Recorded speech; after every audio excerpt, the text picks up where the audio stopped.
Okay, everyone, you just got a quick video on the idea of indigenous peoples, its political nature. Also, I introduced the notion of doctrine of discovery. Again, there's so much more to say. If I was in a class and we were face to face, we'd go in a lot more detail. But in this case, I just want you to have just a snippet, and I'm going to post some ideas up on Moodle so you'll have some of my notes there as well. Okay, this video is going to focus on this concept of sovereignty and what we mean by sovereignty, especially as a political concept. But the video before was just a way of getting our minds around what it means to be sovereign peoples in the fullest sense of that word, right? Native title, having sovereignty or the power to oversee your own lands and territories, culture, language, etc. But now the concept of sovereignty is going to get very complex when we think about colonial law, or what I'm eventually going to call settler colonial structure. Again, that's another video. We just want to get this concept of sovereignty going. Okay, so here's the basic way that I like to think about sovereignty.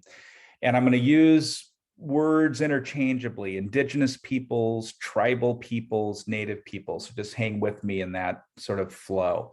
But when we think that indigenous peoples are the first original occupants of North America, right? The indigenous peoples in that literal sense of that term. That native peoples or indigenous peoples are nations, and this is going to be a really key word that gets taken up in colonial law, which we'll see, and also how tribal nations themselves today understand themselves. I mean, it is that notion of nationhood. But indigenous peoples, the claim is, when we think about sovereignty, are nations in the most fundamental sense of that word. Indigenous peoples are separate peoples inhabiting specific territories in which they yield some government control or jurisdiction. Okay, so when we think about the factors, if you're going to think about indigenous peoples in this way, then there are really key distinctions that we need to make between native peoples, indigenous peoples, and other racial ethnic groups. And the first one, I'm going to have you watch a video on this, is on treaty making. We have over 600 independent tribal nations, bands, pueblos, in advance of the formation of the United States government, right? And these groups, these independent nations, bands or pueblos, are bounded lands. They had economic systems, they had government systems, they had social and cultural distinctiveness. Well, treaty making that goes back to, say, France and Britain and other European nations gets taken up by the US government as a common practice. So just think back to your US history as America begins its early formation. And in fact, the concept of treaty making is in the Constitution itself, right? Treaty making, Congress, it's one of the powers of Congress. Congress has the power to make treaties with foreign nations, with states, and then it has in the line there Indian peoples or Indian governments or something like that. For you political science people, you can look that up. But the idea is with a treaty that the product of the treaty making process confirmed, right, as the nation state, the United States was striking treaties with Indian peoples, that this process confirmed a nation-to-nation relationship between them. Okay? And we have, in the history of the United States, over 500 what are basically contractual agreements or treaties between the federal, state, and local governments that, if you combine all of those, that exist. And they form the parameters of the nation-to-nation relationship. So because of treaties, and we saw this with that documentary, Not at Any Price or Not for Any Price, I forget the name of the documentary, where the Lummi Nation comes to the rescue of the environmental issues. Because of treaties, tribal rights, I mean, here's the trick. And so we're talking about different categories here now with Native peoples. Tribal rights are not based on or subject to US Constitution and not protected by the Constitution. Okay? This is because the pre-existing sovereignty of tribes is not conferred by the Constitution. If you want more information on this, there are some great books that kind of help unpack this. But this is a really important way of thinking about Native peoples today, right? Not just historically when treaty making kicks in, but this idea that there was a recognition by the US government, federal government, that what they were entering into when they made treaties was a nation-to-nation relationship, which is to say, two sovereigns. Okay, so tribal nations have what one Native scholar, David Wilkins, describes as an extra-constitutional relationship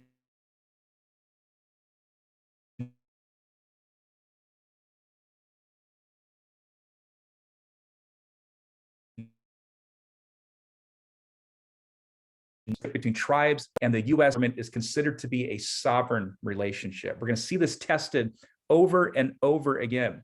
And in the second chapter of my book, where I chart out what are called the swings, the back and forth of the way in which tribal nations' sovereignty is challenged, eroded, but even in times that they're being upheld, sovereignty is constantly being attacked. We see it even today. This is just it's baked into the colonizing relationship. But a couple of more concepts we have to get to before we even get to that. So let me talk when we talk about sovereignty, then with this relationship of sovereign nations, there is some difficulties here, and this is something that the U.S. government puts into its own powers. It's the idea of trust doctrine.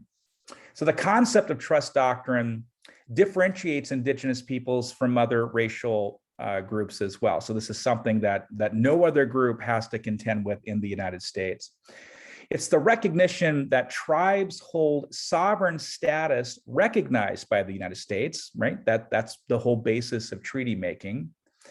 A separate, though connected sovereign. That's the concept that gets woven in. But with the idea, and I'll talk about the law in a second, what is called domestic dependent nations. Okay, so here's the idea. Hundreds of treaties and negotiated agreements guarantee that tribes have the right to water and lands. We saw this in the Lummi, right? The sovereign right to fish, to hunt, to gather, the right to exercise civil and criminal jurisdiction. Those become very clear ideas as sovereignty discourse emerges in the United States. And the right to tax, I mean, that would be another one. So tribes didn't cede these items when they struck the treaties. The United States government, through the contractual treaty agreement, protects these rights and has a moral pledge to uphold and respect them. Okay, that's what the Lummi thing was all about. Okay, and the Army Corps of Engineers has to defer to the treaties, has to defer to what this history was all about. So just to sort of pause on this and think about it from a justice perspective, for groups to charge that Native peoples now have special rights or they're given special, whatever, this is based on treaty law, right? Why the Lummi have the rights they have. They ceded lands. They agreed to the idea of a reservation, but in return, based on treaty, the federal government upholds those rights that the treaty stipulates. It's not that individual rights or more rights are being afforded to Native peoples because they're special in some way or that they've been advocating for and the government just cedes to them. Native peoples, by ceding land, striking treaties, upheld their sovereign status as peoples of rights that are afforded to them based on those agreements. So what's happening today, especially with the Lummi, is that these are false arguments that get made, or at least They're not rooted in any sort of understanding of what treaties are all about. Okay, so when we think about the US government's role in upholding treaties, it means that the US government has a protective obligation to support indigenous peoples legally, culturally, economically, and politically. And this is called the trust doctrine. They have trust responsibility, the US government does, that requires a special body of law, not held by other US citizens. Okay, so let me talk about a couple of components of the trust doctrine. That the federal government protects tribal property and sovereignty and can't move for or against tribes without tribal consent. This is something that gets tested a lot in the laws. We're going to see this over and over again. Second, that the federal government must act with integrity in legal and political commitments to Native peoples. Okay. And this gets lost over and over again in the history of US indigenous relations. That the third, that the federal government would act in a moral manner regarding tribal rights. I mean, you think about that, and you're like, okay, well, we have a history of basically broken treaties, so you know what, that was never fulfilled. The federal government, lastly, would continue its support of additional duties to Native and tribal issues. Okay, so that's so these are, when we think about trust doctrine, this is what we're talking about. That those four components are in the relationship between the federal government and tribal nations as a sovereign to sovereign status, but they're constantly tested. There is one major idea that gets woven into all of this, and this is called congressional plenary power. Congressional plenary power. Plenary is a term that means complete in all aspects or meanings in federal Indian law or policy. It basically means exclusive, that the power to negotiate with tribes is done through the legislative branch and not with states. States are constantly in the mix of trying to negotiate or entangle themselves with tribes. But plenary has a controversial component as well. It means unlimited and absolute, meaning that because there is no constitutional basis, that Congress has vested in itself virtually boundless governmental authority and jurisdiction over tribal nations, lands, and resources. Here's an example. I'm going to read this case to you. So US versus Wheeler in 1978. Here's how this plays out. Quote, Congress has plenary authority to legislate for Indian tribes in all manners, including their form of government. Okay, so with this idea of plenary power in this more controversial sense, one of the ideas that a lot of us propose is that regardless of how much sovereignty a tribe, quote unquote, exercises or possesses, because of this relationship between the federal government and tribes as sovereign to sovereign relations, Congress still has the power, plenary power, to basically, over all matters, has authority and this kind of, well, call it a colonizing relationship, which is what a lot of us sort of get to, right? This idea that doesn't matter how many rights are afforded or how much indigenous peoples are included in the nation state, because of this relationship, tribal nations and the federal government are constantly entangled in this colonizing relationship that, you know, has no definitive end to it. So this sets up, by the way, which I'll talk about in another video, a certain kind of colonizing that indigenous peoples experience that is different from, say, other forms. Okay, real quick, when we think about sovereignty in this sense, I do want to get this idea of nationhood down, and we're going to unpack this as we go on through the class. And it's basically, with all this history of law and colonizing and the relationship with sovereignty and the federal government, it means that unlike other racial and ethnic groups in the United States, indigenous peoples are sovereign nations. They are not minority groups. But what some Native scholars, and if you're interested in this, I can point you there, describe as, quote, a nation people.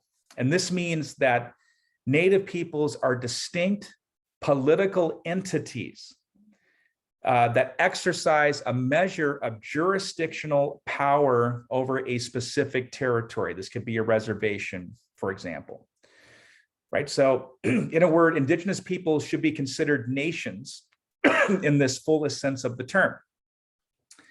Yet, because of plenary power and other forms of control, the reality is that tribes today, and historically certainly, are not fully able to exercise their sovereignty. And this creates justice problems in the indigenous sense of that term. Okay, sovereignty, nationhood, trust doctrine, plenary power, a couple of things that you got from this video, and so we'll stop here and we'll move on to other concepts.